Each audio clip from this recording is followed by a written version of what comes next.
After going 4-2 on their first homestand, the Royals are back home for an 8-game homestand and begin a 4-game series tonight against the Seattle Mariners. Hi, everyone. Welcome to Kauffman Stadium. I'm Ryan Lefebvre with Royals Hall of Famer Frank White. And now the Royals have played 4 series against contending teams. They are 7-4. And now the Seattle Mariners are in town. They were in last place in 2010, and they lost 101 games. Well, you're right, Ryan. So it's going to be really important the way the Royals are playing right now is that they play up to the competition, not down to the competition. Just keep that even, consistent game of play, and I think they should be okay. It was a disappointing season last year for both teams, but they played a very even season series. The Royals went 5-4 against Seattle. They played 3 series, 1 here, 2 in Seattle, but every category was almost dead even. There were a lot of one-run games, runs scored were even, earned run average, and it was a well-pitched series. Both teams had 6 quality starts. Royals are having great success on offense. They are at the top of the American League in several categories. Frank, is there one that stands out for you? Brian, I think the one that stands out for me more than anything else is walks. The emphasis on base percentage and scoring runs. I think walks give you free passes, and with the way the Royals are swinging the bats right now, that just leads to more runs. One of the other highlights from the road trip was the work of Bruce Chen, who pitched 6 scoreless innings against the Tigers. He has never lost to the Seattle Mariners. He's on the mound tonight, and we'll talk more about that when we come back.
Presented by the Missouri Lottery. When you play, students win. And by Southwest Airlines' new Rapid Rewards. Unlimited reward seats and no blackout dates. It'll be Bruce Chen pitching for the Royals tonight. He had 6 scoreless innings in his last start at Detroit. But Ryan, he pitched a great game against Detroit, but when he gets up, he has allowed 3 home runs in his first game. So tonight, with the wind blowing out at 20 miles an hour, Bruce Chen's going to have to get back to getting down in the zone against these Mariner hitters. He has never lost to Seattle. He's 3-0. He also has his only Major League save against the Mariners. The lineup he will face tonight, presented by Southwest Airlines. And the Mariners have had trouble on offense the last 2 years. And in their first 12 games this season, they're only batting .220 as a team. And Ichiro Suzuki is only hitting .245. They'll pitch Doug Fister. The Royals only saw him once last year, and he pitched well. But in that game, Billy Butler had 2 hits. And in his career, he's a .337 career hitter against the Mariners. The first pitch is next.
Definition brought to you by Time Warner Cable, where HD is free with digital cable.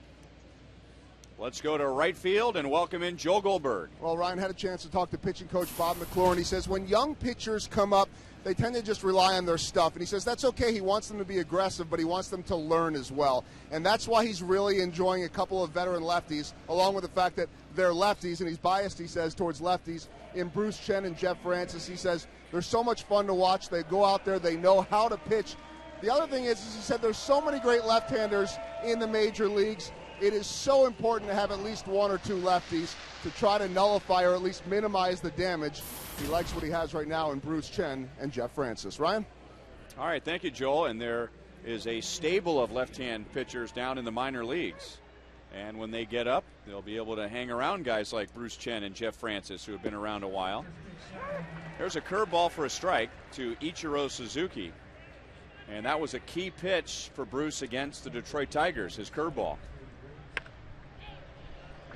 All right, Ryan, I think he used that curveball to really set himself up for his other pitches. And first game, very few curveballs. Second game, a lot of curveballs. So I think it's the type of hitting team that he faces, whether he brings that curveball out or not. Shallow center field, and Escobar makes a wonderful game-opening play. Well, you're not going to see many middle infielders cover the type of ground that Escobar just covered right there. I mean, he just knew right away he was going to be the one to have to catch this ball, and he outran it and gave himself a great opportunity to catch it. Here are the Royals defensively, presented by Ram Trucks. Gordon, Cabrera, Francoeur in the outfield. Wilson Bettamy back at third base with Escobar, Getz, and Kai Hue. And Brian Pena calling the game for Bruce Chen.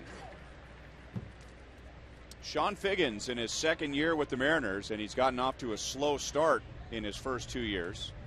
Batting just .158. He's been out of the lineup the last 2 days because of a sore left thumb.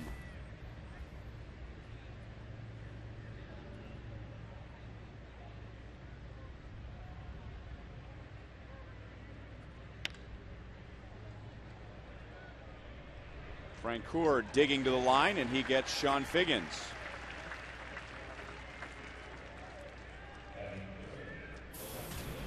.73 degrees and dropping, and there is severe weather on the way. Game started at 7:09. Time and temp brought to you by the parking spot. Easy to spot, easy to park. The parking spot at KCI. So 2 quick outs, and now Milton Bradley. 7 pitches, 6 strikes for Bruce Chen to start tonight. Bradley coming off a year where he only played in 73 games. Had some troubles with his right knee and had surgery on the knee. He went on the disabled list last year for the 13th time in his career. Bruce tried to crowd him, and the count is 2-1. And that's a lot of times, Ryan. 13 times for an everyday player is a lot of time on the DL. And I mean, he's hitting 8 of his 11 games, so the talent is there, but it's a matter of just him staying healthy for that talent to come out. Good changeup down and away. 2 balls, 2 strikes. He has played more than 124 games in a season once.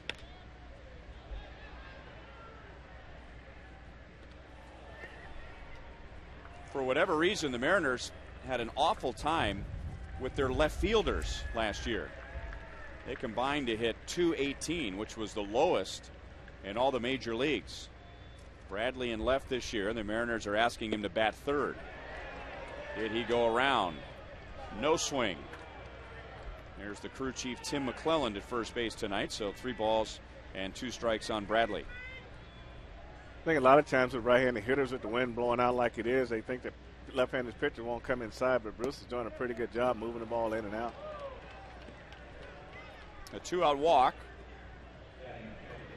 and that brings up Adam Kennedy.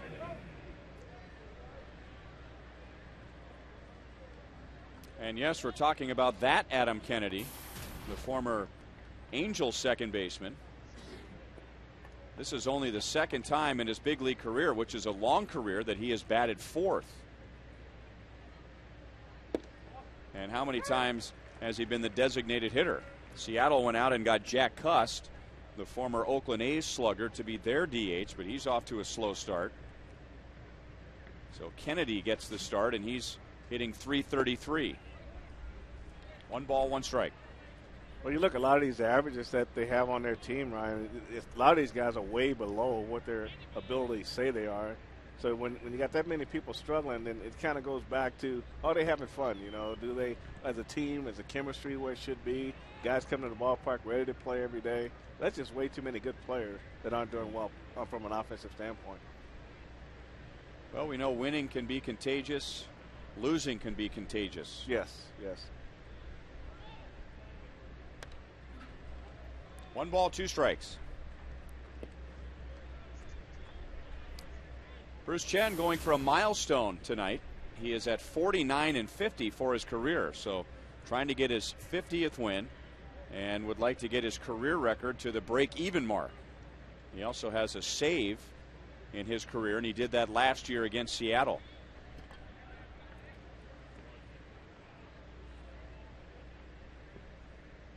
In fact, Bruce has had a couple of memorable starts or games against the Mariners. I mentioned the save. And then 2 years ago in August, he won for the Royals against the Mariners. And that was big for him because it was his first big league win in 4 seasons.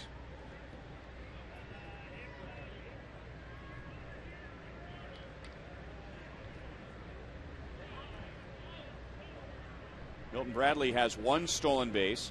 The Mariners have stolen 12 this year. That is tied for the second most in the American League. So with all their problems on offense, they're trying to find new ways to get the runners around the bases.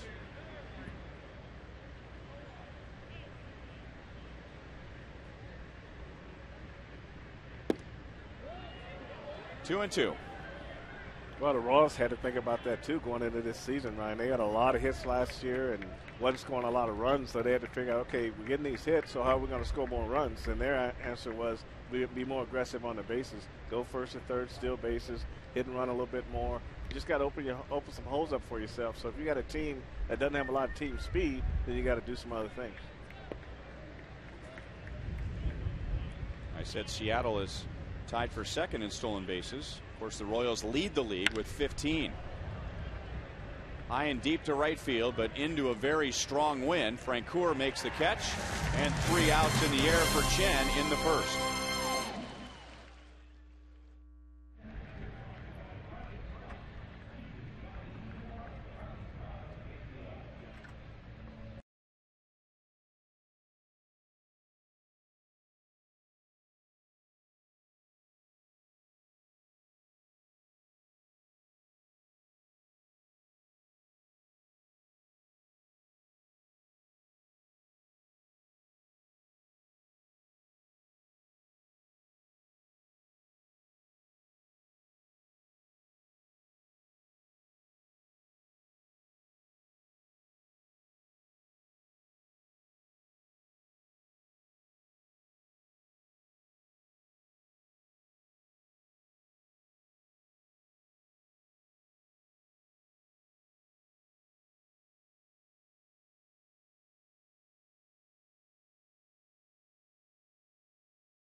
Seven and 4 as they return to Kauffman Stadium, and here's the Royals batting order presented by Southwest Airlines.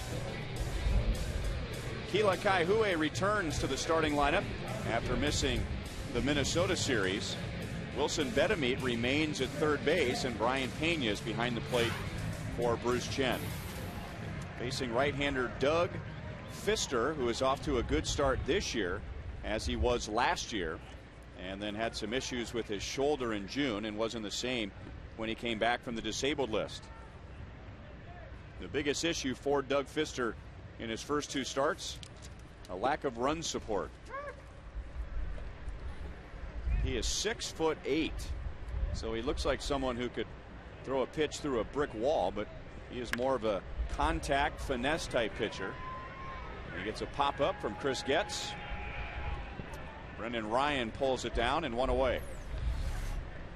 Now Ram Truck will show us the Mariners on defense. And Seattle has had their problems on defense. They have committed 10 errors in their first 12 games. Former Royal Miguel Olivo is behind the plate for Doug Fister. Second time that Miguel has played for the Mariners.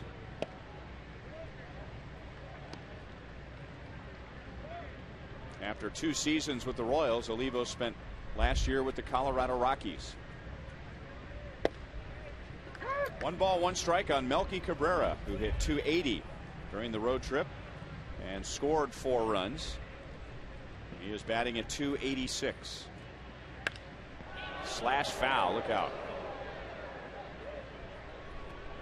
Those are ones that fans you hate to see coming. Those ones as a hitter you hate to hit. Those ones that just skim right across the dugout, and these people have no chance to get out of the way. But Kevin Seifert said when he's doing that, that means he's waiting long, seeing the ball longer, and that helps him develop his short swing. Olivo sets up inside, and it misses inside, 2-2. That's waiting a little bit too long, wouldn't you think? I think so. Him and Joey Gathright. Loop to shallow left center. Ryan can't run it down. And Melky Cabrera has a 1-out single.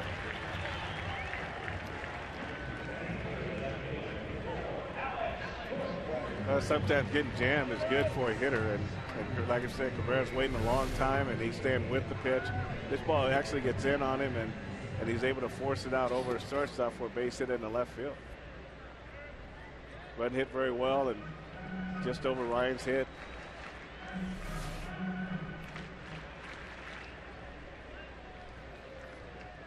So runner at first, 1 out, and now Alex Gordon, and Alex checks in with an 8-game hitting streak.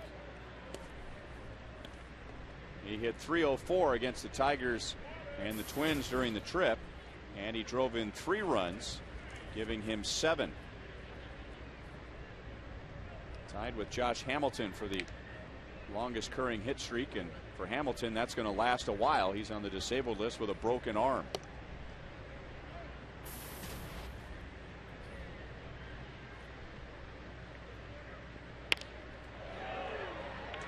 Right center field, Ichiro Suzuki with his 10 straight Gold Gloves makes the catch, and there are 2 down.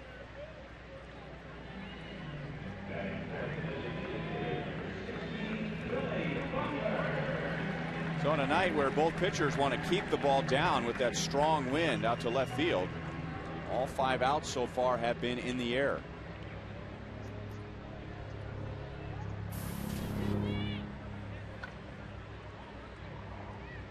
And as Billy Butler settles in, he will be the subject tonight of our video fan question of the night.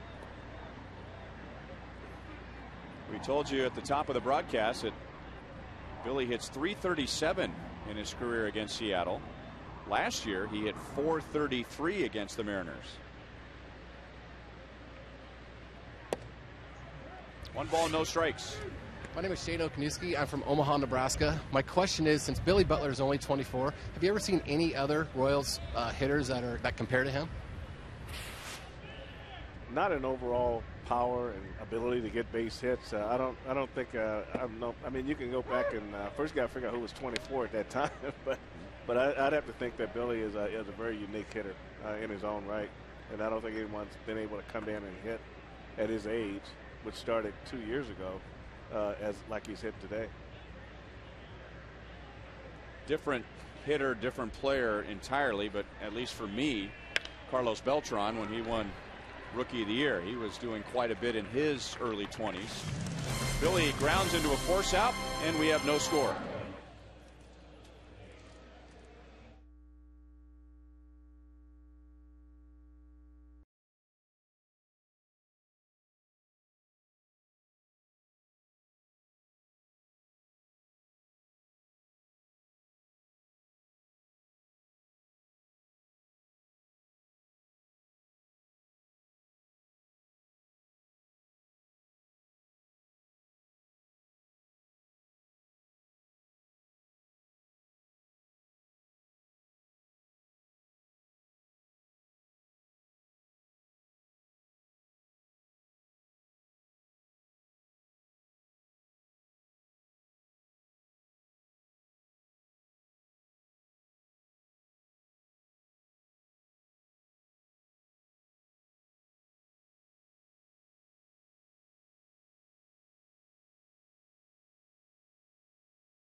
Alex Gordon, his taste greatness moment could be either at the plate or in the field. He's been doing well in both areas.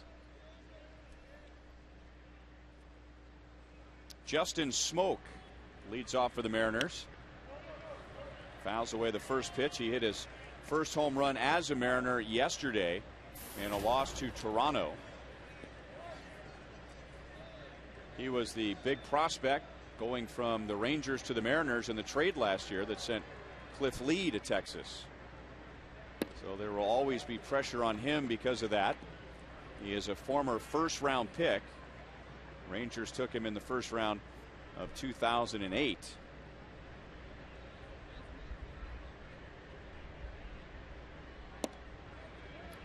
Two and one.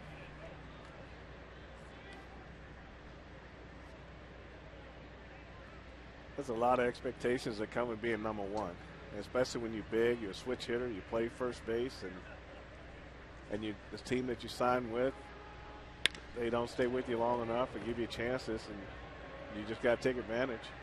Melky Cabrera makes a great catch and slams into the wall. So Bruce Chen has gotten two great plays on defense in the first two innings. Well, you can see where Melky Cabrera starts on the shortstop side of second base. This ball is really crushed. He just in a full sprint, ran out of steps, and took that little lunge at the end, and the ball was right there. You can see he did a great job of checking where the wall was and stayed right with this ball. Outstanding, outstanding play.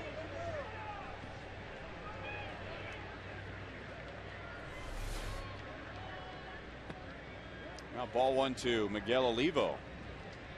So it was Alcides Escobar in the first inning, running down a pop-up from Ichiro Suzuki, and now Melky Cabrera in the second. Speaking of Escobar, he runs to the outfield grass and throws out Olivo.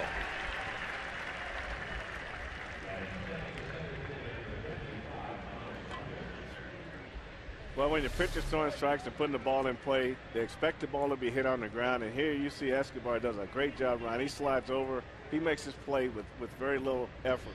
And he's almost two steps on the grass when he makes his play. Definitely when he lets the ball go. Nice, easy arm over the first base. Very nice play. Even he smiles about that one. So a couple of quick outs to Michael Saunders, and Bruce is getting used to this good defense behind him. Royals played excellent defense for him Saturday at Detroit, and the play that stands out the most was the Royals throwing a runner out at the plate in the sixth inning, which was Bruce's last inning in a close, low-scoring game. Alex Gordon connecting with Alcides Escobar, and Brian Pena blocking the plate. 1 ball, 2 strikes to Saunders. One thing is, in infield defensively, you want to, against a guy like Bruce Chen, you know he's not going to strike out a ton of guys. So you expect the ball to be hit on the ground someplace. So the infield is definitely ready when he pitches. Bruce drops down, and it's 2-2 to Saunders.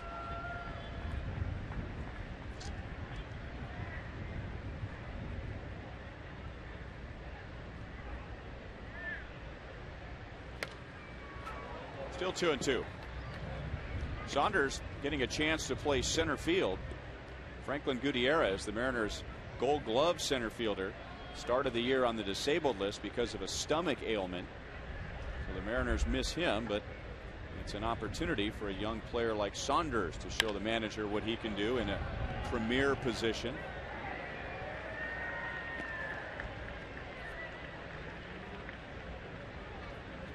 Mariners also lost their backup catcher the other day, Adam Moore, who wrecked his knee and has to have surgery.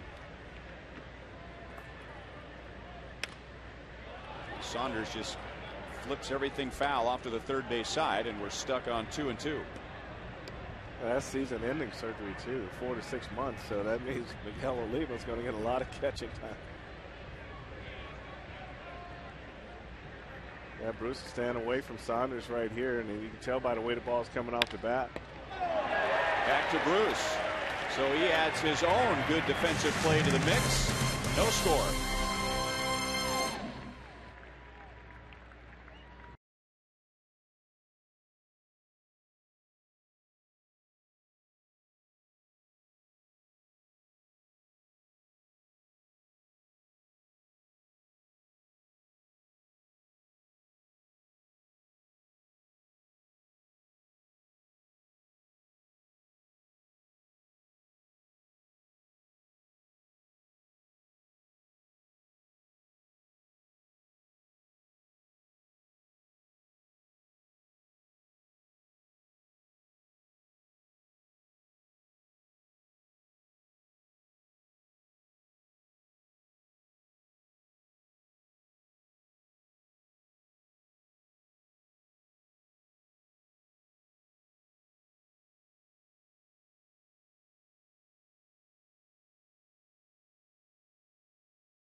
longest among these 3 rookies without allowing an earned run.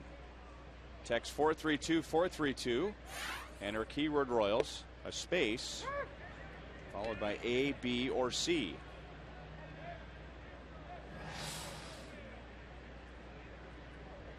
If you participate tonight, you'll get a bounce back text message, which will give you details on how you can enter to win a suite here at Kauffman Stadium for you and 11 guests. The You Call It Sweepstakes. We should call that the You Call It Sweet Stakes. Close enough.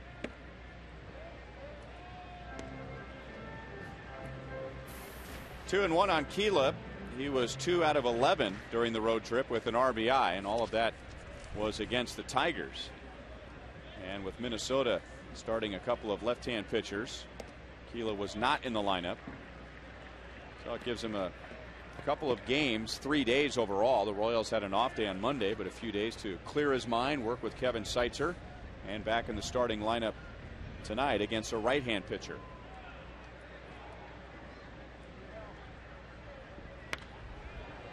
Still 2-2. Yeah, Ned did similar with Mike Aviles. He was having a tough time chasing that bad slider away, and he sit him down a couple of games and brought him back against a left-hander, and it seemed to work. He had a couple of hits yesterday. He's not in there tonight, but the same philosophy with Keela, bring him back against a right-hander. And Keela takes a walk. That's always a good sign of getting back on track when the hitter is reading the pitch as well. And the Royals have the leadoff man on. Tomorrow, it's Buck Night and fireworks after the game. A 7-10 game with Seattle. You can purchase hot dogs, small Pepsi products, and peanuts for just $1 each. And then after the game, we'll have a great fireworks show presented by Hy-Vee and Pepsi. And if you're wondering about the pitching matchup tomorrow, it's Luke Hochhaver against Eric Bedard. Jeff Francoeur with 8 RBIs. He had 4 of those on the trip. He also scored 5 runs.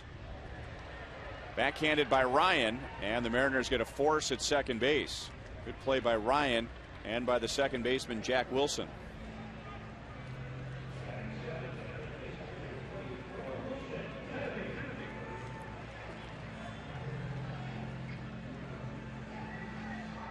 So Francoeur is at first with 1 away. And now Wilson Betemeet.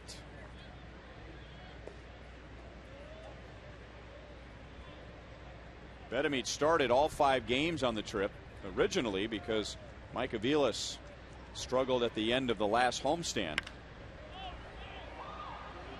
Towards the left field corner, and the wind pushes it foul. No balls and 1 strike. And Betemeet finished the trip with 9 hits in 5 games. He also walked 3 times, so he was on base 12 times. 3 doubles. He has a .379 batting average, and how about that on base percentage? .486. Got on that batting average, Ryan, is second in the league. I mean, he really got hot, and Ned's really riding, which is he should. He take advantage of him. We saw him do this last year. His bat really came around. And it seems to be running good, too. I mean, down the line, beat out a tough infield hit. I mean, just seems like everything about Wilson right now is all go. I remember when he was playing for the Yankees and then played a season with the White Sox, and I remember him a lot thicker than he is now. So he has really worked hard, like a few other Royals, to trim down. His weight actually became an issue for him.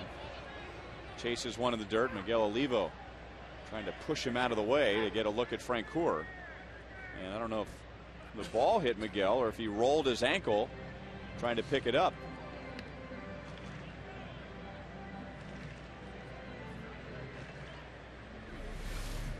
Well, he does come out there pretty quick. Yeah, there you go, right there, that right ankle. It's almost like he started to go behind Betemeet and decided to go in front of him, and the ankle just didn't want to follow him. But we know how tough he is.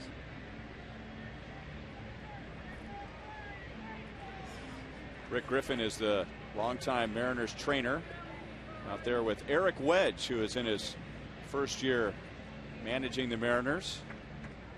after a successful run as the Cleveland Indians manager. Nearly took the Indians to the World Series in 2007. He was the American League Manager of the Year in 07. Former Wichita State Shocker. He was on the 1989 National Championship team.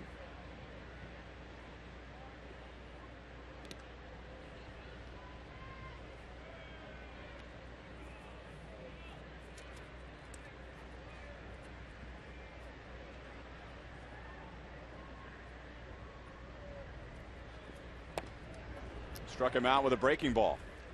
So Pfister strikes out his first, and there are 2 down. Doug Pfister last year got off to a very good start. He was quite a sensation in his first 10 starts. He had a 2.45 ERA. Because of a lack of run support, he only had 3 wins. But on the disabled list with right shoulder fatigue in early June, and when the season was over, his ERA was up over 4.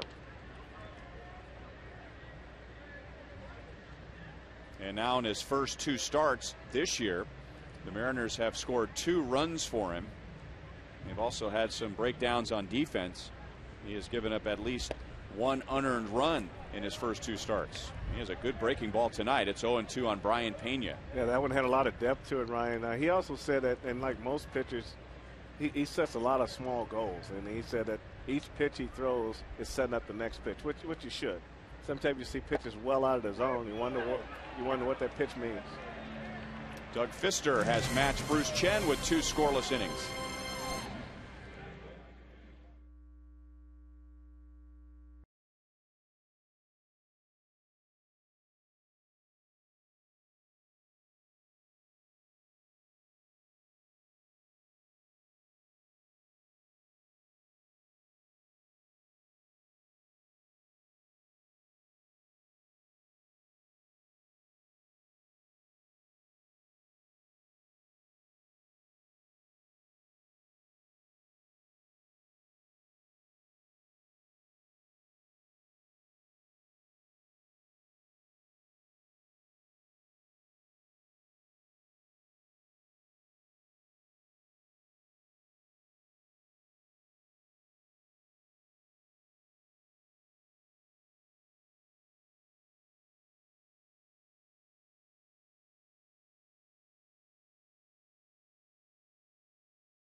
Panera Bread. Fresh baked bread, soups, salads, and sandwiches at Panera Catering. Order online at PaneraKansas.com. By Chevy, see your Kansas City area Chevy dealers. And by Steel, are you ready for a steal?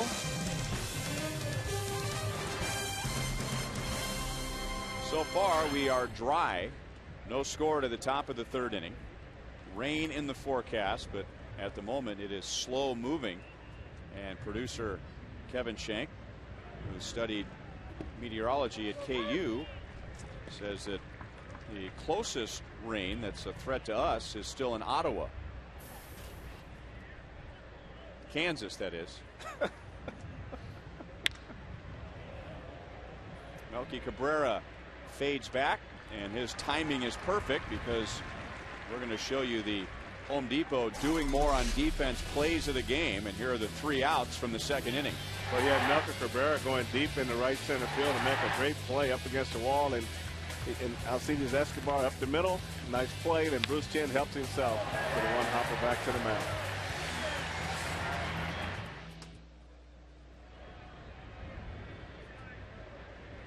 And now the number 9 hitter, Jack Wilson.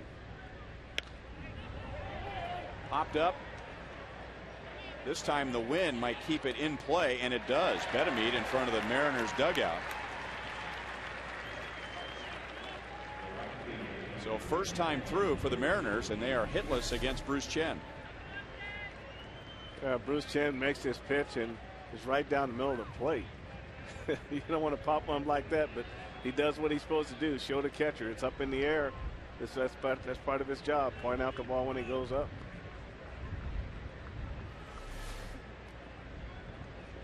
And you have to make sure you point right at the ball. I mean, if you're an inch to the right or the left, I mean, the catcher's never going to find it, right? I mean, well, you want to go right shoulder, left shoulder. I don't know about 1 inch.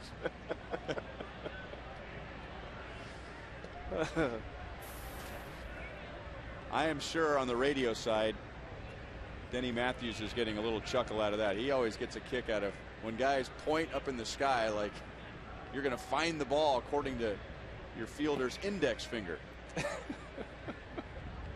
I mean, look at him. He's laughing so hard he's going to fall out of his chair.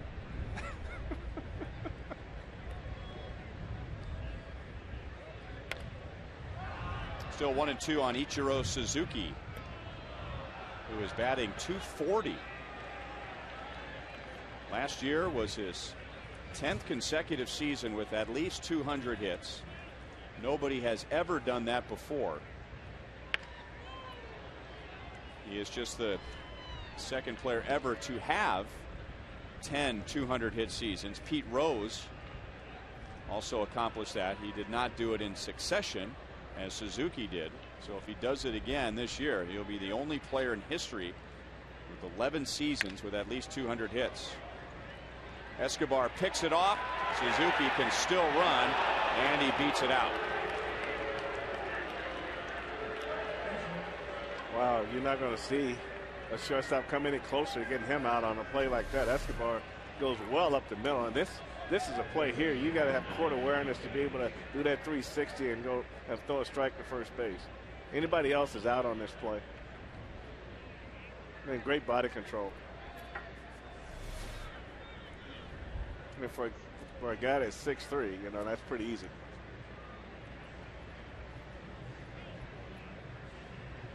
Now the Royals are going to go out and take a look at Bruce Chen.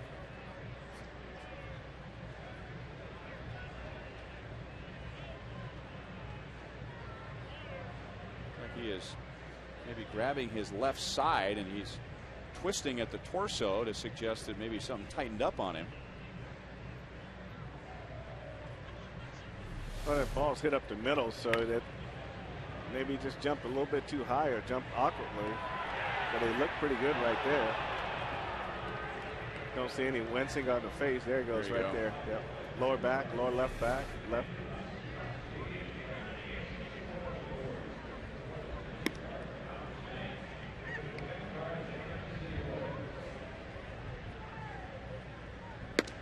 It's interesting, those two pitches. One was from more of a sidearm angle and one from over the top. So he wanted to test both angles before he tells Nick Kenny and Ned Yost that he's all right. Tonight, we want to encourage you again to email the booth with any questions you might have regarding the Royals. Go to carsoup.com/Royals. CarSoup will ask you for your zip code. Once you do that, you'll be sent to a different page and you can submit your question.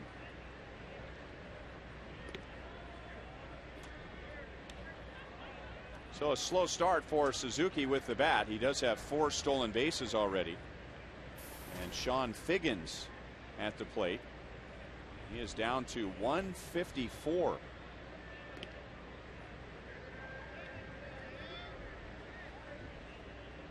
Figgins last year, after signing a big contract to go to the Mariners, he hit 259. But he was only hitting around 200 at the All-Star break. He drops down a bunt. Betemit is on it quickly. Throws low, and it skips past Keela. And Suzuki will advance to third base.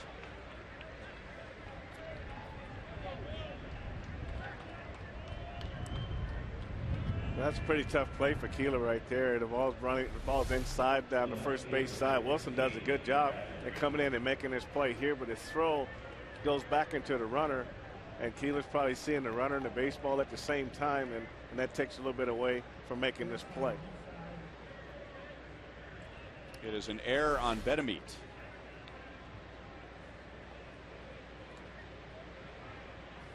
His first error, and the Royals' 9th of the season. And Bradley hits it to short, force at second base, and no harm done.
Extraordinaire, active with the Children's Place, Children's TLC, the Rose Brooks Foundation, and the Kansas City chapter of the Dream Factory. And she's enjoying the game tonight from the Buck O'Neill Legacy seat.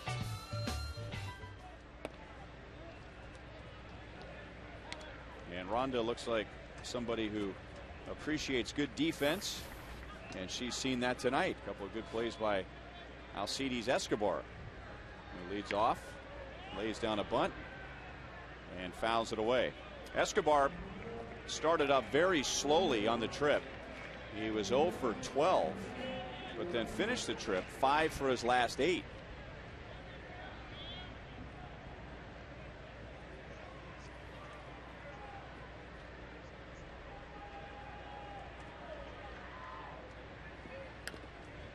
Fouls the curveball away. 1 ball, 2 strikes. We can take a look at this play here, Ryan. This is an outstanding play. He's 30, 40 feet out in the outfield making this play. He's got range back, left, right, forward. He's everything you want in a shortstop. And he's just trying to get to be average with that bat. And he's really going to stand out. Backhanded Figgins. And from foul territory, not in time. So Escobar rewarded for running hard up the line. He gets an infield single.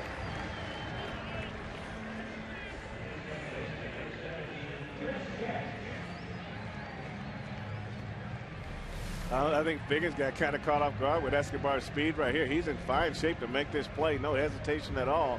But those long legs, they get you down the first baseline. And never quit running hard.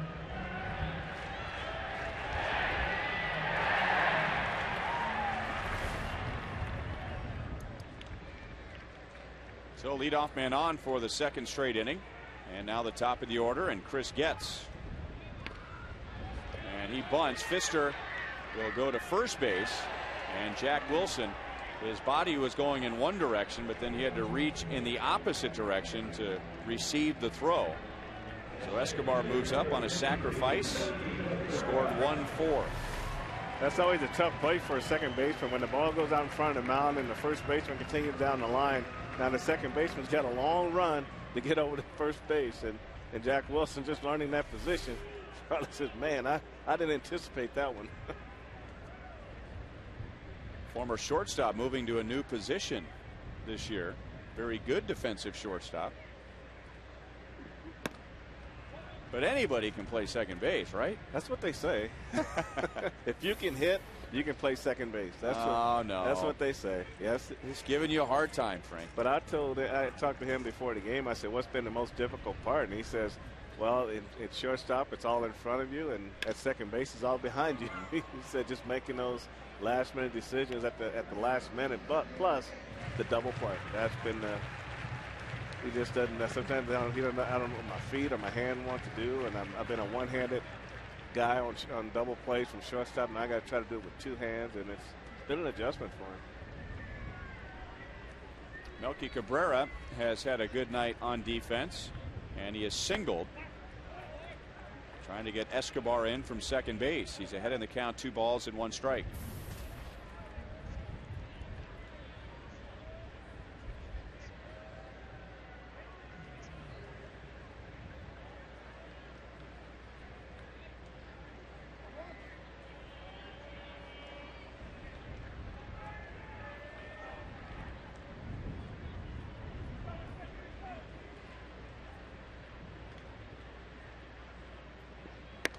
Olivo was set up inside, and that missed high and away.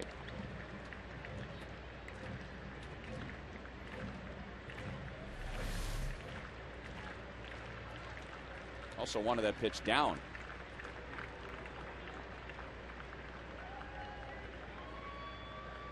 And if Doug Fister at 6'8" can keep the ball down in the zone, that's quite a bit of tilt for the hitter. That is a line drive, a big league line drive to right field. It was hit too hard, and Ichiro Suzuki with his strong arm got it back to the infield quickly, and Alcides Escobar has to hold at third base.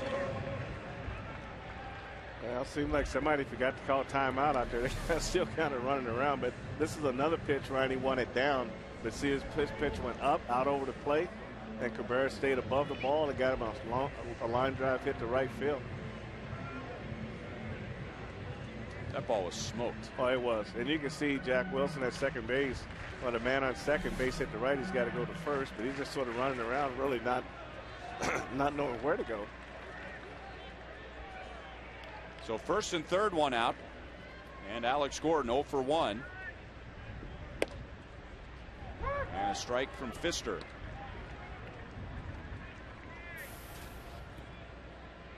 Alex out on a fly ball to right field in the first inning. He has an 8-game hitting streak, and that fly out in the first was his first ever at bat against Fister. 0-2.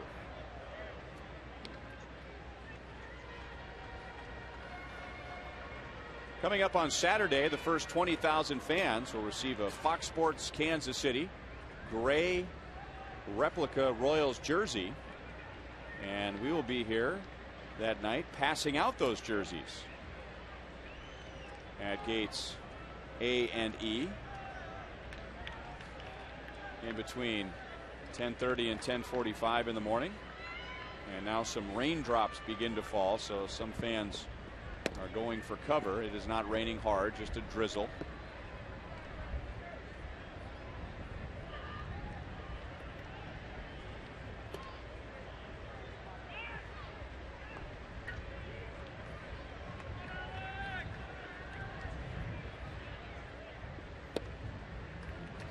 Two balls, 2 strikes. So both teams would like to get on the board early if the forecast holds, and we have rain all night once the heavy stuff arrives. Hoping that you get at least 5 innings in to make it an official game and have a lead after those 5 innings.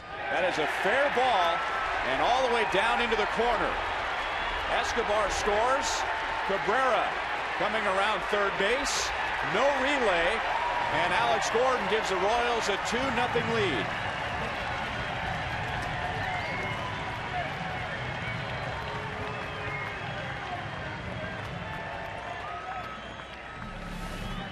Alex does a good job. He worked the count back to 2-2, got it even again, and his pitch is out over the plate. He pulls it right inside the first base bag.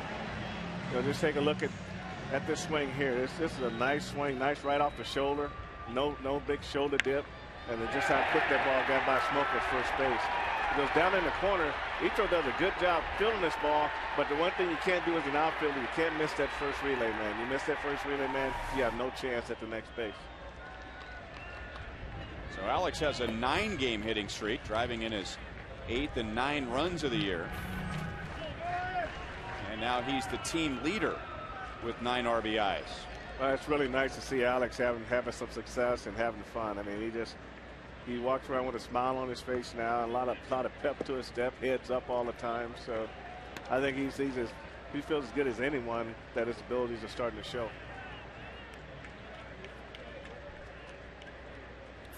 Billy grounded into a 5-4 force out in the first inning.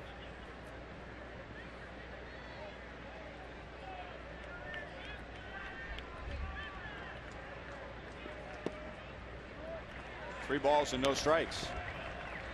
Another thing about Alex's double and what led up to the double, he fell behind quickly, 0-2. Got the count even at 2-2. Pfister didn't want to go to 3-2, and he was ready for that 2-2 pitch.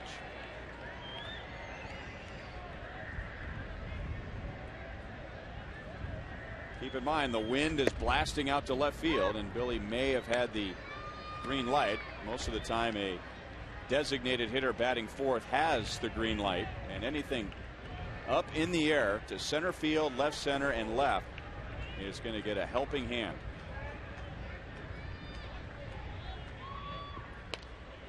And Billy had a home run swing. 3 balls, 2 strikes. As strong as he is, and as many doubles as he hits, he has a very smooth swing, and you rarely see Billy corkscrew into the ground with a follow through like he did with that last swing, trying for a little extra. And really, you should. Once you get in that 3-1 count, that 2-0 count, 0-0 count, I mean, you should try to do a little bit more than hit a single. Gets it through the right side. Alex is around third. Suzuki does not have a play, and the Royals lead 3-0.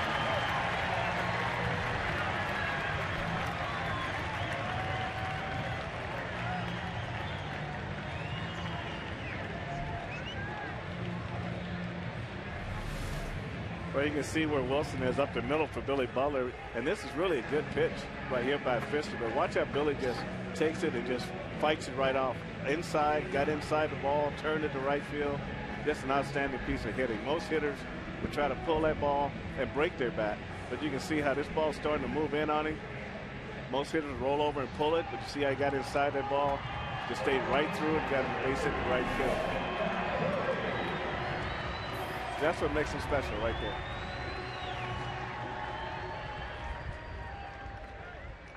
Yeah, Jack Wilson, I guess, has to be close to the bag to make sure Alex doesn't get a huge lead. I mean, but the league should know that when Billy wants to, he can wear out the right side of the infield. I agree with that. You got to play him straight up as much as possible.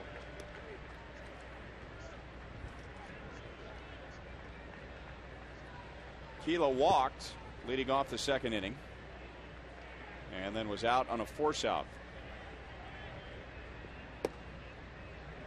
1-1. Let's take another look at Billy's follow through after that base hit to right. Well, he really puts a lot in his swing, and he finished.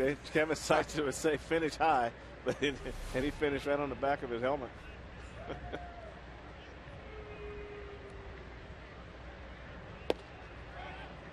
Well, we know Miguel Olivo likes to throw, and as he was cocking his arm and getting ready to throw down to first base, he knocked the mask off of Marvin Hudson.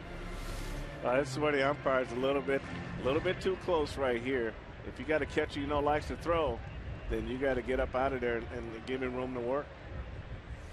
He looked at Olivo like, what the heck's going on?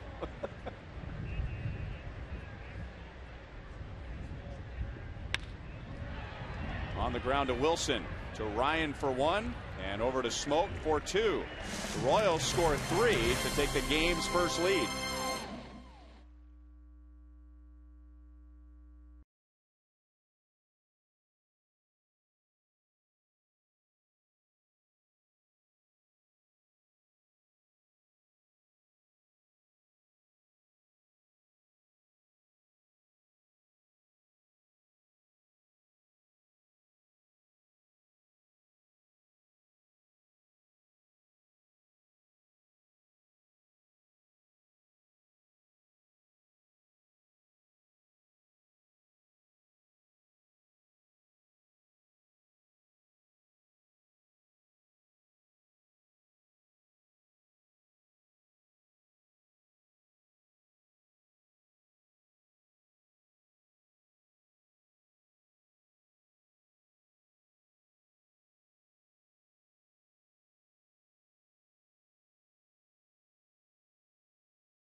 Runner turbo speed pitch comparison.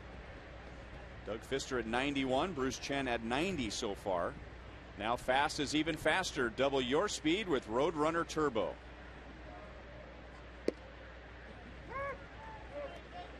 Adam Kennedy takes a strike, batting fourth as the designated hitter. Bruce got him on a fly ball to right in the first inning. Hit hard to right field, sinking on Francoeur, and was almost able to catch it.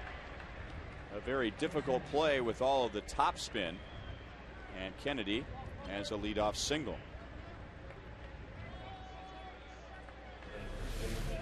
Well, you can see the ball coming out there. It kind of took a nasty right turn on Francoeur. Like he thought he had it measured. Then you can see him try to pick it up again once he saw the ball goes down. He did get there, but the ball hit high on the heel of his glove and popped out.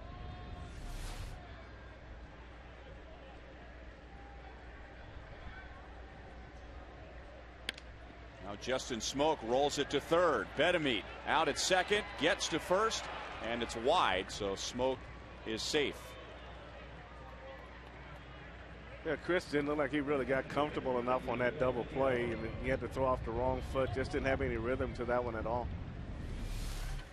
And you can see Wilson comes up with a nice throw, but you can see where Chris, he just was on the wrong foot. Just didn't have any weight shift at all on that double play, and I think that's what threw that one off. See, when the ball went inside, he should have went inside with it, but he had that weight on that left foot and just reached for it rather than pushing with that left foot through the ball, and then he'd have had a better throw to first base. Now here's an observation I had there, but there's obviously a rhythm to the double play. Right. And that rhythm has to do with the second baseman or the shortstop arriving at second base, not losing their stride, getting the feed, setting their feet. But it looked like Getz was up the middle, so he got to second base very quickly, so he had to stop and wait for a while. Does that present a challenge? No, he had everything right. He had to wait on his left foot, but when the ball started to run inside, rather than push inside to the ball, he kept the weight on the left foot and just reached for the ball. And when he reached for it, now he had no weight shift, nothing to help him get the ball to first base, and that was the thing that hurt the play. That's why you put the weight on your left foot on the base, so you can push to any direction you want to go. And once he saw the ball going down the line, if he pushes to it, now his right foot comes through, and now he's ready to throw. On that one, the weight was on the left foot when he caught the ball, and he tried to throw off the same foot without having the other foot come into play. 1 ball, 2 strikes on Miguel Olivo. He lost a base hit on a nice play by Escobar going up the middle. And now Miguel is 0 for his last 18. So his average is down to 176. Miguel was injured very early in spring training. He strained a groin muscle, so he missed a big chunk of spring training. So he might still be fighting getting his timing back. Still 2-2. If you take a look at this, Ryan, the weight is on the left foot where it should be. Now the ball starts to roll. Now he's got to take that left foot where the weight is and push the right foot through the ball to get inside and then throw to first. He chose to stay. The weight is still on the left foot, but he didn't take the extra step before he had to throw, and that just threw him all out of rhythm.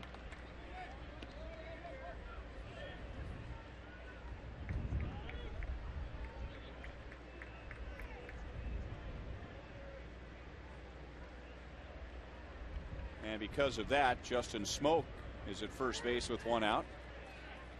And now because of the wind, a little dust kicked up and got Olivo in the eyes. 2 years ago, Olivo had a career high 23 home runs for the Royals. He then signed with the Rockies and hit 14 last year.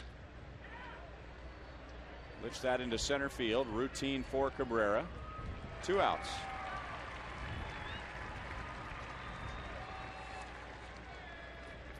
Saturday's a 12:10 game. Make sure you get out here early. The first 20,000 fans through the gates will receive a Royals replica road jersey presented by Fox Sports Kansas City. And all of us will be helping to pass out those jerseys at gates A and E between 10:30 and 10:45. And then Frank has to get a pedicure.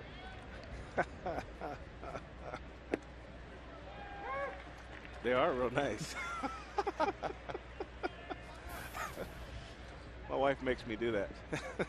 Makes you, huh? Makes me. Drags you there, I'm sure. The very first time, yes. Yeah. But after that, it's pretty good. Shattered his bat. Escobar will flip over to first, and that's 4 scoreless innings for Bruce Chen.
That is Justin Scott of the Royals groundskeeping crew out there keeping Tim McClellan up to date with the weather right now. A drizzle, and that's it.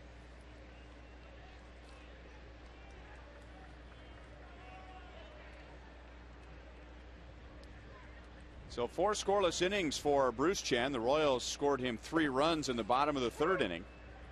Jeff Francoeur takes a curveball for a strike. Alex Gordon hit a 2-run double, and then Billy Butler got Alex home with a single.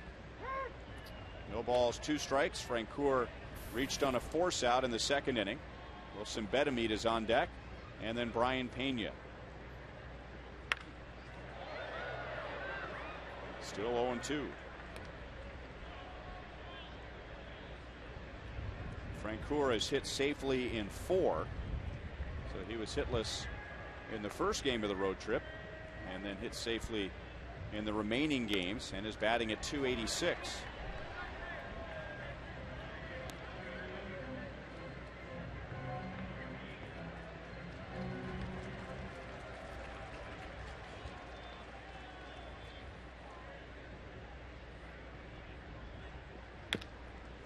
Off the plate and foul. Mariners with the long flight yesterday from Seattle to Kansas City, and that was after losing to the Toronto Blue Jays, but they won that series. They took 2 out of 3 from Toronto. Before that, they had lost 7 in a row. So here we are very early in the season, and Eric Wedge's team has had a long losing streak.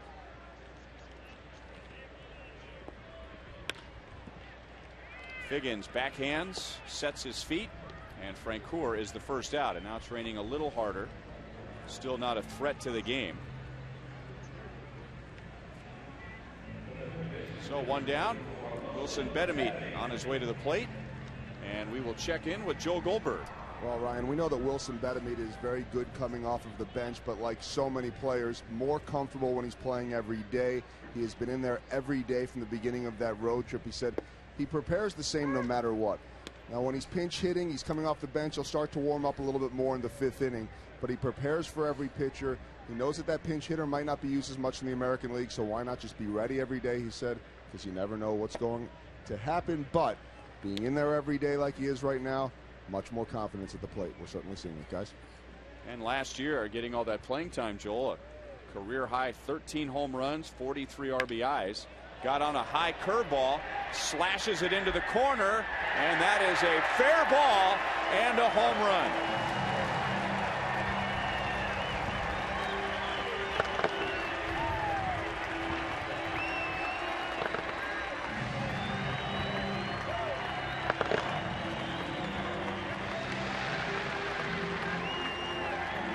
Bedemead's first home run of the year, and it's the first home run allowed by Doug Fister. Well, he takes advantage of the elements right here. Fister leaves the ball up, out over the plate, and Wilson just goes right with the wind down the line. The wind picks it up, carries it into the left field seats. Just all the elements right there. Just stays right on it. Didn't try to pull it. Got it up in that 20-mile-an-hour wind, and he just carried it right into the seats. Told you he was comfortable. You know, he always has a big smile anyway. I mean, he really is a perfect guy to come off the bench when they want it because he embraces that role. But think about it, too. They've seen a lot of lefties, a lot of righties. He's been in there every single day since the beginning of that road trip, so he has had that ability to bat from both sides. He is still only 29 years old. Miguel Olivo will throw to the outside, and Brian Pena strikes out. He got to the big leagues at such a young age, Wilson Bedemead.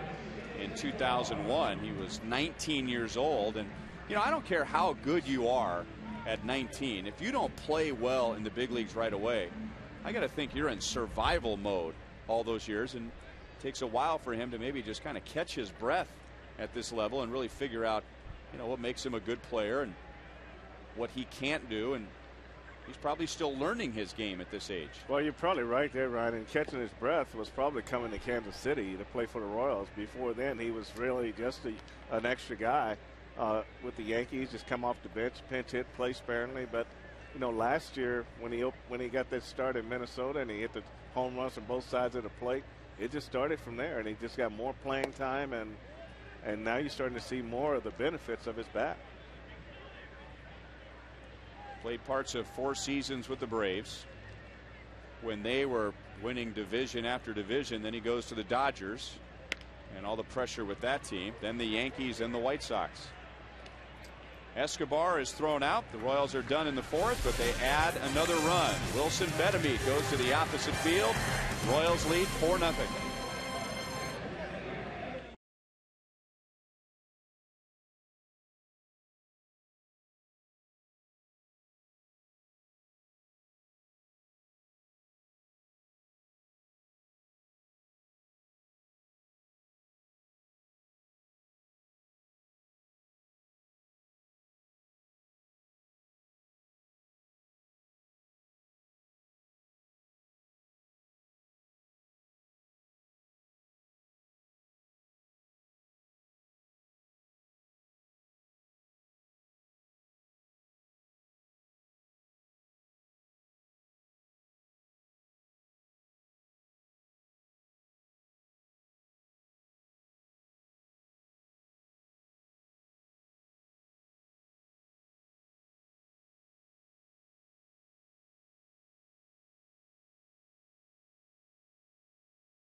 Season tonight, and Royals hoping for an early lead with the rain coming, and they lead 4-0. Hey, that 2 RBI base hit by Alex Gordon was very timely with the weather the way it is right now, and Bruce Chen is doing a good job of throwing strikes and getting his defense in the game with him.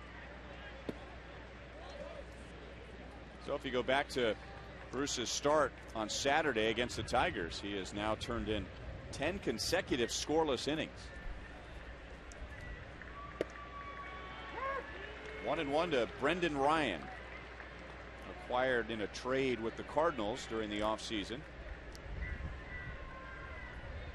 Flied out to center field his first time up. Now down 1 ball and 2 strikes. 2 years ago, Brendan Ryan hit .292 for the Cardinals, but he fell back to .223 last season. Just missed high and away. 2 balls, 2 strikes.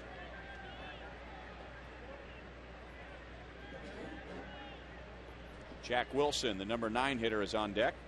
And after that, Ichiro Suzuki.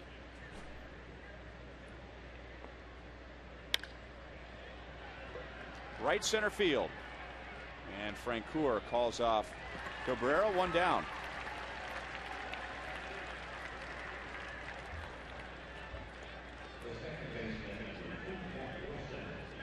Tigers had a tough time getting to Bruce Chen.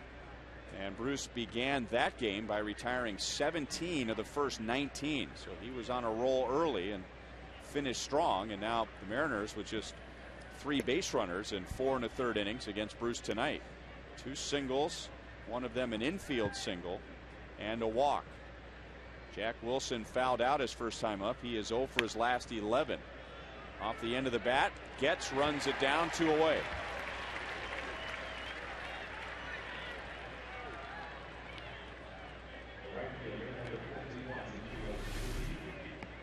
And Bruce is really mixing it up well, throwing all his pitches from different angles. That's a good changeup right there. You can see where Wilson hits this ball right on the end of the bat. And even though this pitch is in the middle of the plate, he just disguised it so well. He just got out front, and that's what you do with that good changeup.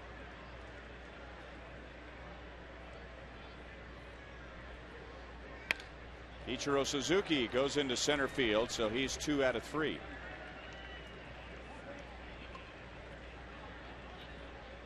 And if not for a great play by Alcides Escobar in the first inning, Suzuki would be 3 for 3. You know, coming to this game, he had recorded 8 consecutive multi-hit games against the Royals, and he just tied George Brett, you know, for multi-hit games. But for opposing players, he holds the record now. Last year, he had a hitless game against the Royals. He had an 18-game hitting streak against KC, but that's not even his longest. He once had a 26-game hitting streak against the Royals, which is the second longest of all time. Do you know, Frank White? Yes, sir. Who has the longest hitting streak in history against the Royals? Ooh-wee.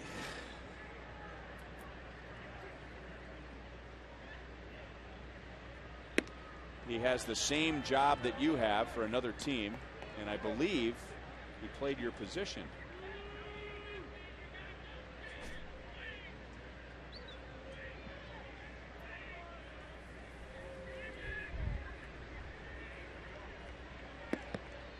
Three 3-0 on Figgins. He is 0 for 2 and now batting at 150. I can't figure that one out for you. Jerry Remy. Really? He had a 29-game hitting streak against the Royals. When I see him, I say, Jerry, that was a soft 29-game hitting streak. Well, you obviously don't remember it. I don't. You guys played about the same time. Yeah, but when you're playing, you don't keep track of stuff like that, you know. Certainly not like they do today. No.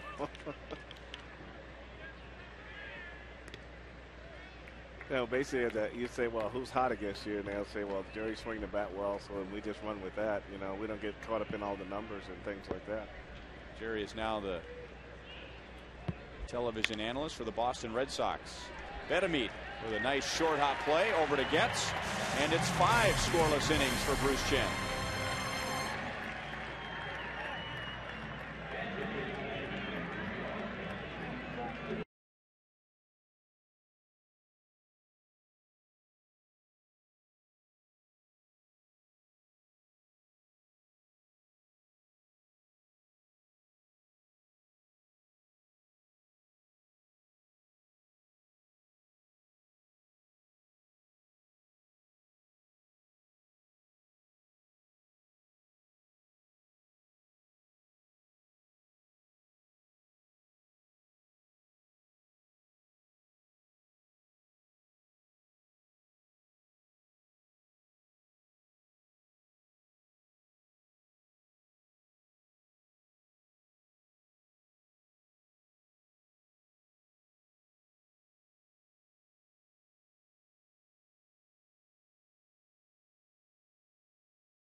TNT trivia question. Who holds the Royals rookie record for the lowest ERA in relief? A minimum of 20 appearances. I saw that Joel and Monty and Split during Royals Live revealed that the Royals rookie reliever with the most consecutive scoreless appearances is in the house.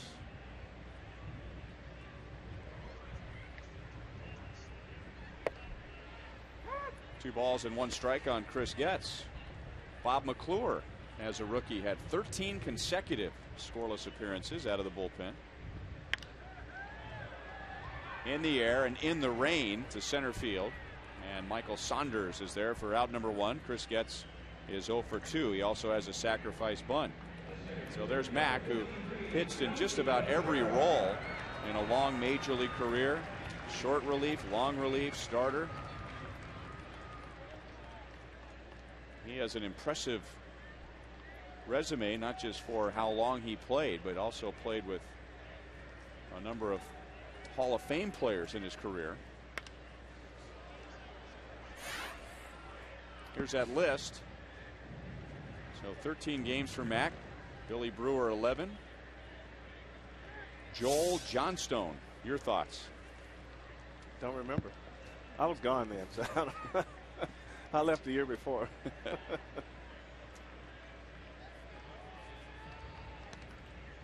Bob McClure played with George Brett, Harmon Killebrew, Gary Carter, Ozzie Smith, Robin Yount, Paul Molitor, and Raleigh Fingers in his career. Milton Bradley to the line. 2 down. First time Melky Cabrera has been retired tonight. He is 2 out of 3.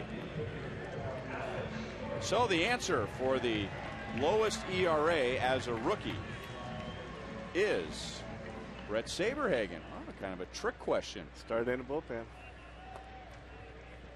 That away, Al Broughton. He also had 18 games as a starter, so he started in the bullpen, finished in the rotation that year, and then he finished the next year in George Brett's arms in between the mound and third base. Well, that was pretty typical back then. Take your young pitchers when they first come up and start them in the bullpen before you move into the rotation. Alex loses a bat, and he is retired. Royals down in order in the 5th. Yeah, almost said it.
The 3-run third inning, Alcides Escobar opened the inning with a hustling infield single. Chris Getz bunted him up to second base.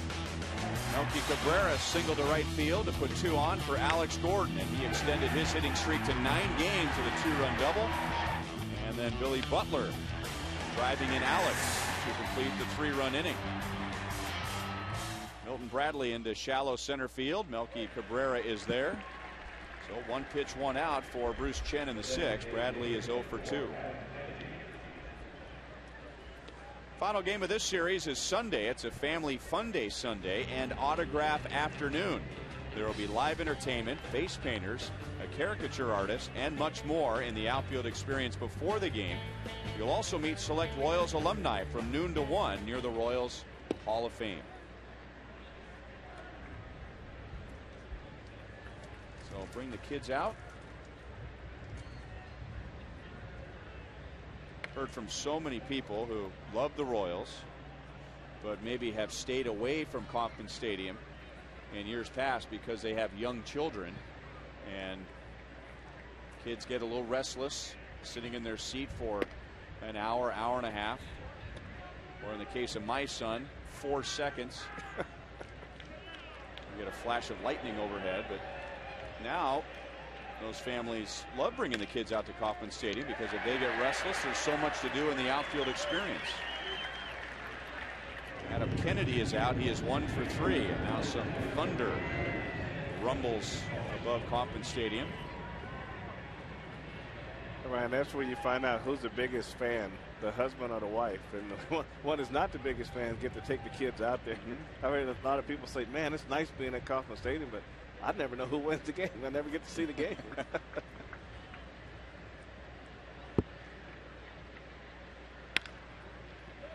Wilson Betemit right on target to Keela. A 6-pitch inning for Bruce Chen, and now he has 6 scoreless innings.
Contestant is Robert Kincaid from Gladstone, Missouri.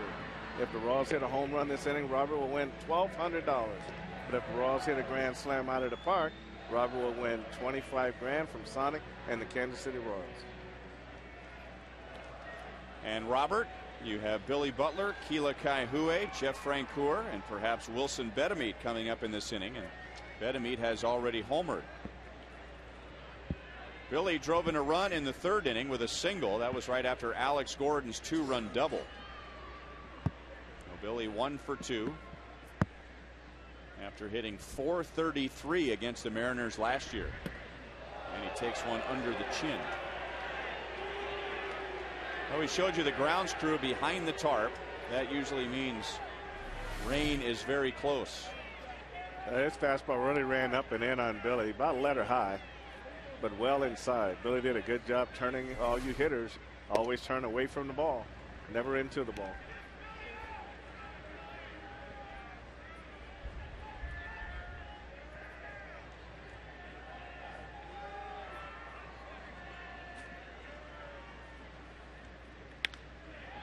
On the ground to Figgins. Billy is 1 for 3.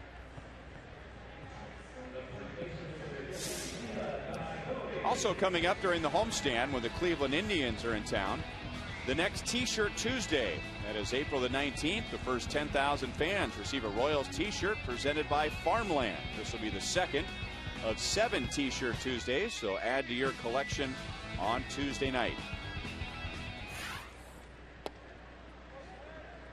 Ball 1 to Keela, who has walked and grounded into a double play.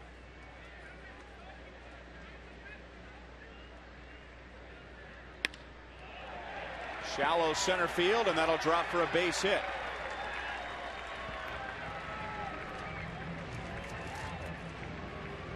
And I believe that makes Nate Bukaty and I winners. Oh, yes. Well, you know, sometimes, Ryan, it's good to get jammed. I mean, that means that you're seeing the ball, you're waiting on the ball. You know, this ball hits right above the trademark. And sometimes you just got to get jammed in order to get right again. And he's able to get jammed and still get a base hit out of it. So Keela on base twice after missing the last 2 games.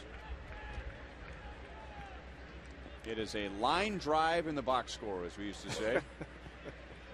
You never know when you read it on paper. Jammed again.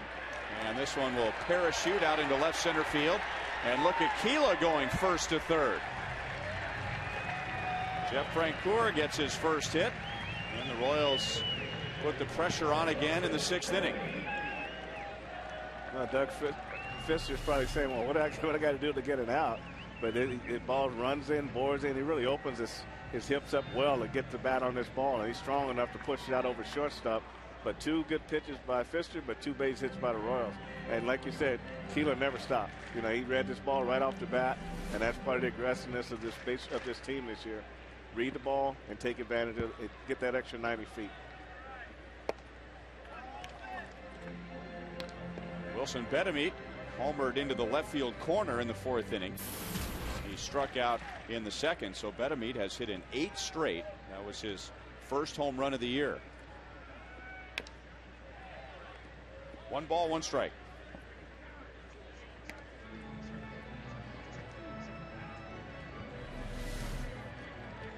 Well, you can see here, Ryan, this ball is, see how much bat is underneath the ball. And he's above the play, and both guys are just right above the trademark. And both guys got away with it on those 2 swings. Milton Bradley over near the line. Keela is tagging.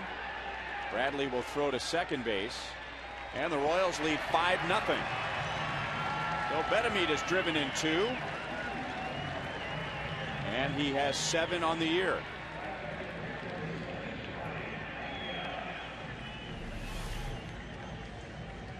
Well, when that ball went up, Bradley had to make a decision. Do I have a shot at the plate, or do I keep the double play in order? He made the right decision. Threw the ball at second base.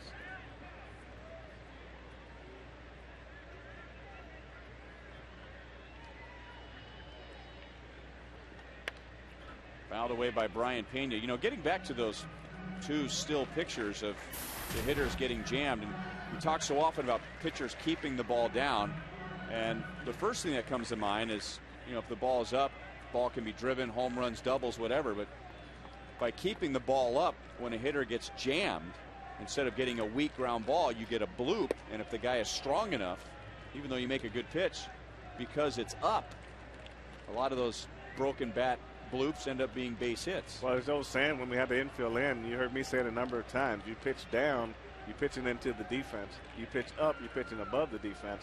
And both those pitches put those balls above the infield. Wilson with an off-balance throw gets Brian Pena. The Royals add a run, and at the end of 6, they lead by 5.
Of the Royals and the Fox Sports Kansas City broadcast booth. Look for these special edition Frank White Pepsi Max cans at your neighborhood Hy-Vee. And on Saturday, April the 30th, Frank will be at Hy-Vee in Gladstone from 11 a.m. to noon, so you can have a Pepsi Max with Frank. Special meet and greet. So stop by, say hi to Frank, and get a free can of Pepsi Max, or as we like to say, get you a can of Frank. How's that taste, Frank? Good. And no calories. No calories. Best thing about it. Bruce Chen with a 5-0 lead. So he has pitched 11 consecutive scoreless innings. And he finished strong last year. If you add his win from Saturday at Detroit, Bruce has won 8 of his last 10 decisions. He has won 5 decisions in a row. And remember, his last start of last season, he shut out the Tampa Bay Rays. That is his first and only major league shutout. Shallow left field. Alex Gordon runs up. So Miguel Olivo is 0 for 3. Tonight's copyrighted telecast is presented by authority of the Kansas City Royals. They may not be reproduced or retransmitted in any form, and the accounts and descriptions of this game may not be disseminated without the express written consent of the Kansas City Royals Baseball Corporation. Ryan Lefevre with Frank White, Joe Goldberg, producer Kevin Shank, director Steve Kurtenbach, associate producers Al Broughton and Sam Abramson, and the producer of Royals Live is TJ McGinnis, along with our great Fox Sports Kansas City crew, many of whom are out in the rain tonight.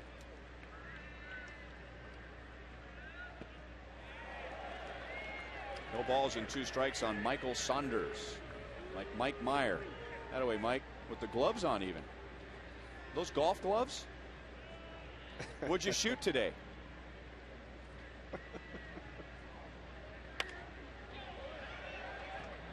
Still 0-2 on Saunders. Big Don Miller, no gloves, right? Yeah, I didn't think so. That's a former NFL linebacker right there. Look at him locked in, game face.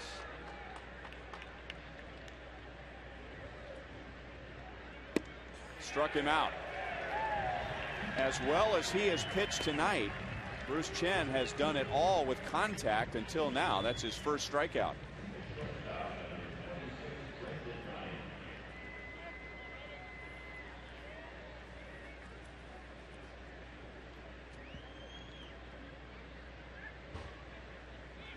So 2 down to Brendan Ryan, who has flied out twice.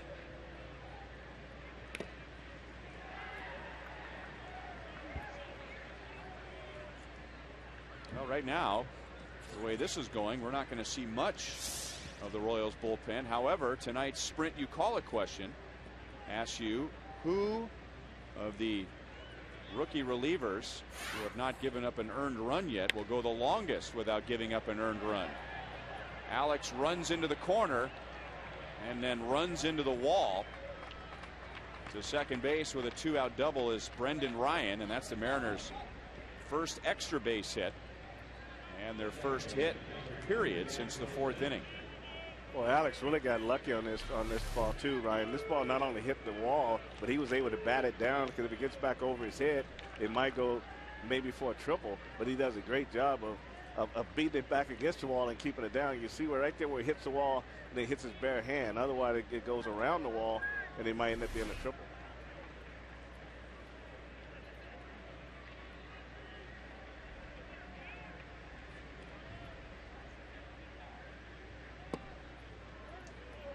Inside to Jack Wilson, who is 0 for 2. That's tonight, and he is 0 for his last 12.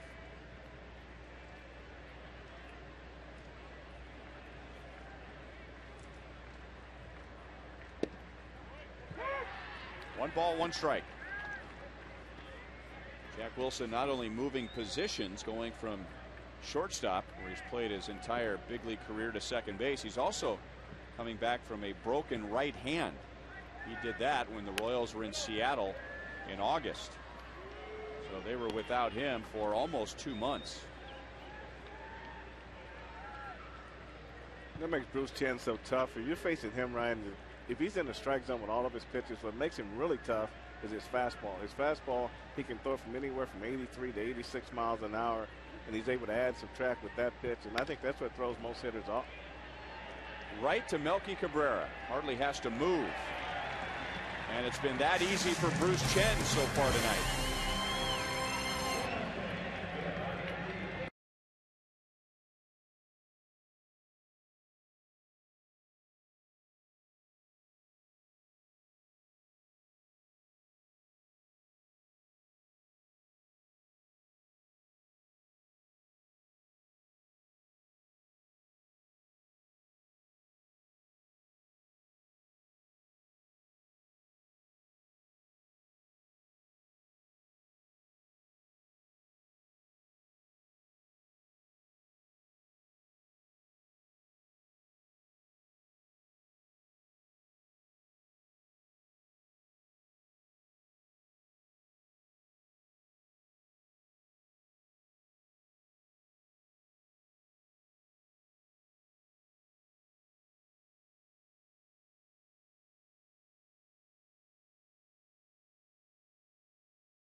Brought to you by your Kansas City area Toyota dealers and league leaders. Here where the Royals rank in the American League in significant bullpen categories. First in 4. They had an excellent road trip. Royals bullpen had a 1.72 earned run average. The one that stands out the most is inherited runners scoring. That is a number that is broken down quite a bit when looking at relievers, more so than their earned run average, and the Royals are tops in the league in that category.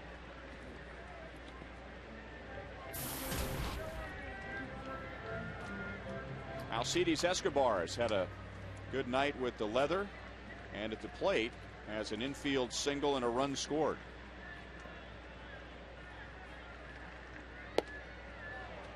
Pfister got him to chase a pitch well out of the strike zone, and for Doug Pfister, that is his 4th strikeout.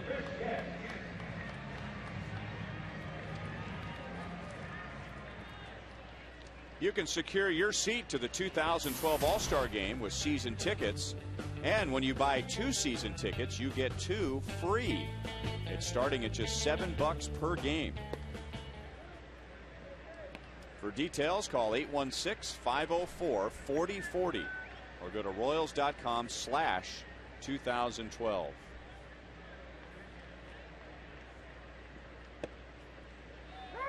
One ball, one strike. Chris Getz has popped out, flied out, and he has dropped down a sacrifice bunt, which helps set up the Royals' 3-run 3rd inning. Just a bit outside, as Bob Uecker would say. That's a wild pitch.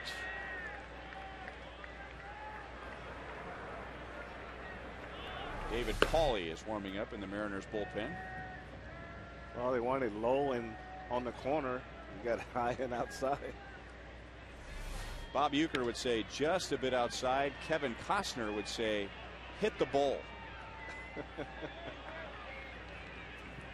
Remember in Bull Durham when he was trying to nuke LaLoosh, trying to instill some fear into the hitter. Told him to hit the ball. He got the ball around the side of the head. Oh boy. Mission accomplished. You can't beat fun at the old ballpark. That's the truth.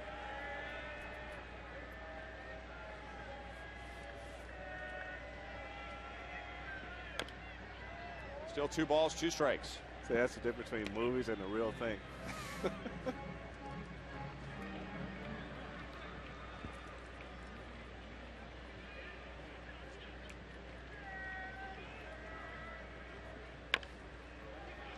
Figgins runs into the grass, picks up a wet baseball, and throws on target to Smoke.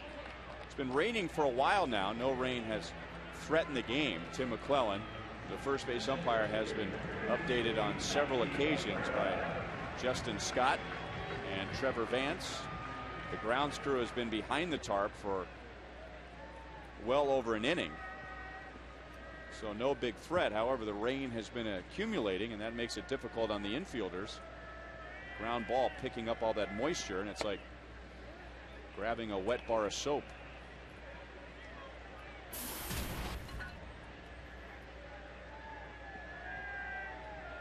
Two hits and a run scored for Melky Cabrera, and perhaps the defensive play of the game.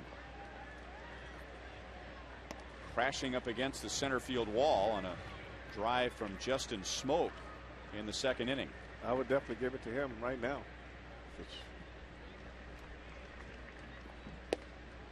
Curveball makes it 1-2. Let's give him the defensive play of the game. It's the Chevy play of the game. Yeah, the plays like this are game changers, and these are kind of balls that lead to big innings. So when you can make a play like that, it gives everybody a lot of energy to fall in line right with you. He makes a great play. I want to make a great play. Good pitching picks up the defense. Good defense picks up the pitching, and that combination has helped Bruce Chen with 7 scoreless innings tonight. Off of Melky's foot. Still 1 ball, 2 strikes. So right now the only thing the Royals bullpen has to worry about is staying dry.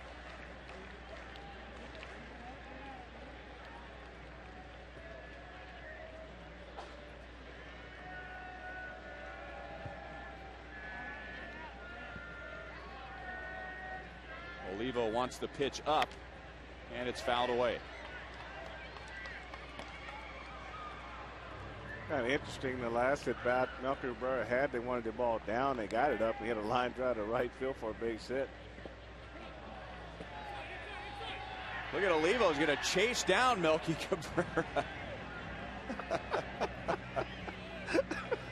Oh boy, you can't beat fun at the old ballpark, Frank.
Scoreboard around the league. Tampa Bay getting a game-winning home run from Johnny Damon to beat Minnesota. Nick Markakis has driven in 3 for Baltimore. Detroit will be at Oakland later tonight on the West Coast. Fans, we invite you to join Major League Baseball and the Major League Baseball Players Association in helping Japan's children in need. Visit unicef.org or text Japan to 864-233 864-233 to donate $10. Ichiro Suzuki leads off, and with more on those efforts, let's bring in Joel. Well, Ichiro is going to get retired here, but he certainly did make a big donation to the Japanese Red Cross. About 1.2 to 1.3 million American dollars would be the equivalent. Now, it's interesting, guys. He's not from that area, has no family or friends in that area that was struck by the tsunami. It's not part of his baseball background or upbringing, but I was told that in 1995, a massive earthquake hit Kobe, Japan, and he was actually playing for Kobe at that point. A 21-year-old, it was January of 1995. He was actually staying in the baseball dorms at that point, so he did go through an earthquake, and now, of course, all these years later, at 37 years old, he makes that big donation. But he's the only Japanese player in the big leagues that has yet to talk about it publicly, and told that he's not going to be talking about it at all. Just doesn't feel like it's appropriate, guys. All right, thank you, Joel. And Sean Figgins just missed a home run. He hits it to the top of the gate in front of the Royals bullpen, so Figgins is 1 for 4. And the Mariners have a runner at second with 1 out. Figgins' batting average had dropped below 150 before that double. That's one of the harder balls I've seen him hit. This ball stayed right in the hitting zone, just a little bit middle to middle end, and he turned on it very nicely. With that wind blowing that way, anything's gonna get helped a little bit. So runner at second for Milton Bradley. And he grounds it to the left side. Figgins goes back to second. And the ball is dropped by Keela. Now Figgins to third. And he gets around the tag. So that will be an error on Keela. And instead of a runner at second and 2 down, it's first and third, 1 away.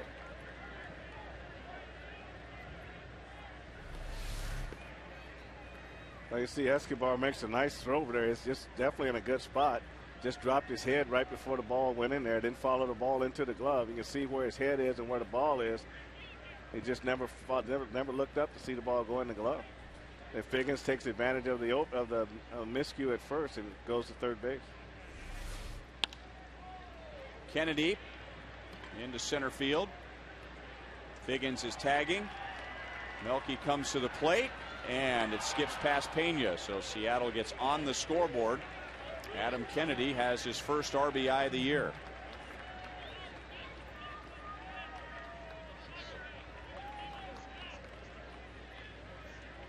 So Bruce Chen loses his bid for a shutout. However, with the work he's done already, he is tonight's Miller Lite Taste Greatness moment. Great call here, Ryan. Bruce Chen has done a lot in this game to get his team into the 8th inning. He did a great job of mixing up his pitches, and he's changing speeds, and now he's trying to get through the 8th. He has not allowed an earned run. The inning should be over. He faces Justin Smoke, who is 0 for 3.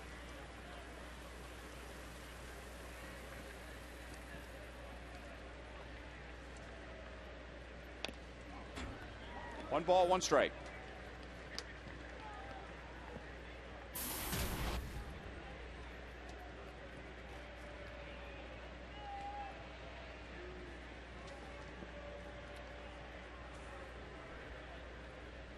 So Seattle with 1 run, 5 hits in 7 2/3 innings.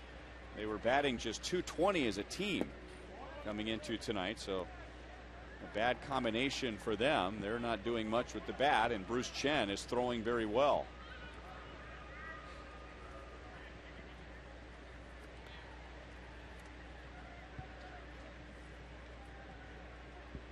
And he had Milton Bradley sprinting back towards first base.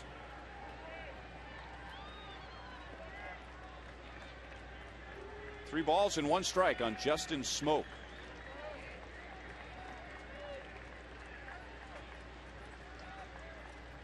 Now Bradley runs, and Smoke hits it into left field. So the Mariners continue to take advantage of this bonus time because of the error. First and second with 2 outs.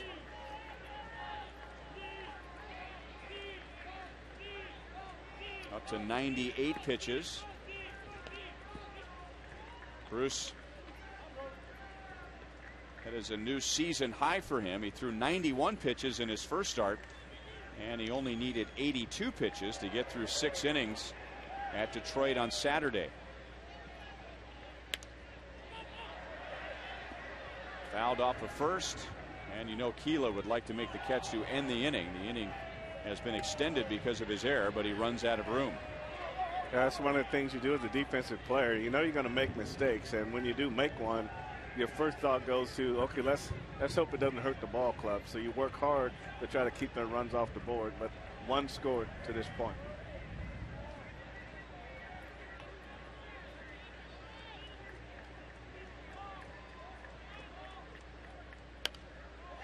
Two strikes to Miguel Olivo, who is now 0 for his last 20. So he is at 167. That's 6 hits and 36 at-bats.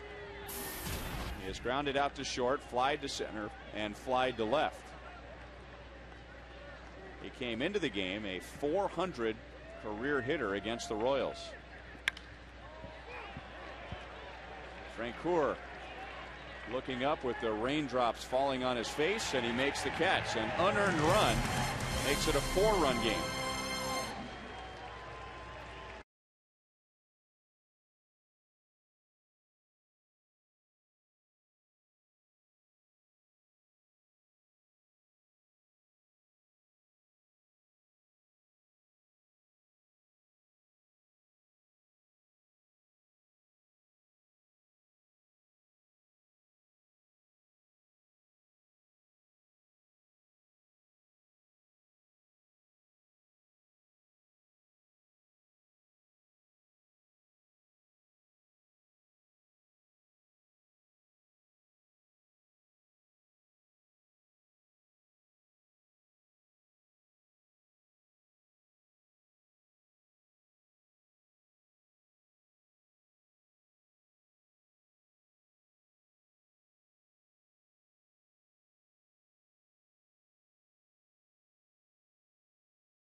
And a half innings, and now the tarp is down. Whenever this game is over or officially called, we will have Boulevard Royals live. Nice crowd out there right now staying out of the rain.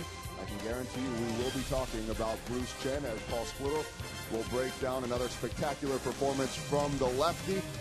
We'll talk about the quick pace of this game on a night where the Royals battled the Mariners and Mother Nature. That reaction, and perhaps some back rubs as well from Gerard Dyson. Ryan, your thoughts? Sounds like a good idea. I'm all for it. Well, both teams were racing against the rain, and early on we were just hoping to get 5 innings in with a very unpromising weather forecast, and we were able to accomplish that.